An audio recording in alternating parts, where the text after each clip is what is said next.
So Tim Cook, Apple's chief executive officer, is in regular talks with the Trump camp, like lots of leaders in business, trying to talk them down and trying to reason about tariffs. Is this any way for a business environment to operate? Surely the profitability of a business should rely on its ability to manufacture cheap goods at cheap prices rather than its ability to hold favour with Trump.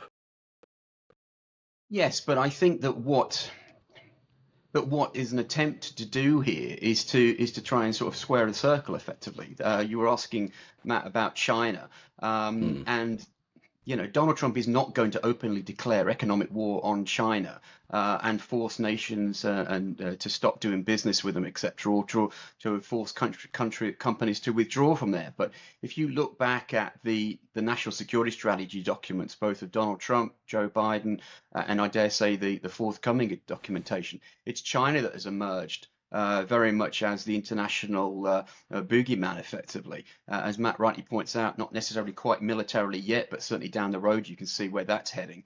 And I think that what Donald Trump's trying to do with companies like Apple is to say, look, your future should not necessarily lie by getting in bed with Beijing. What we want to do is to see a repatriation, if not necessarily back directly to the United States, at least back to functioning democracies. And as Matt rightly points out, whatever challenges India has, it is the world's largest democracy, and it's a nation which Donald Trump thinks that he can do business with. It is clearly going to have a cheaper manufacturing base than China, than the United States, but it does, I think, take a chunk out of the what Donald Trump hopes is a myth about the inexorable rise of China, and an attempt to try to challenge China's economic might at this point. And Joe, fascinatingly, this seems to be an area where Britain and America are going in opposite directions, because Rachel Reeves is talking about a clear-eyed re-engagement with China.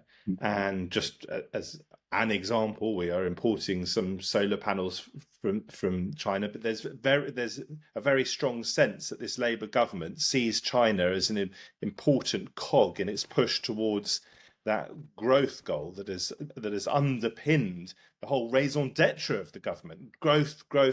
So while America is moving away from China, it seems Britain is moving in the other direction.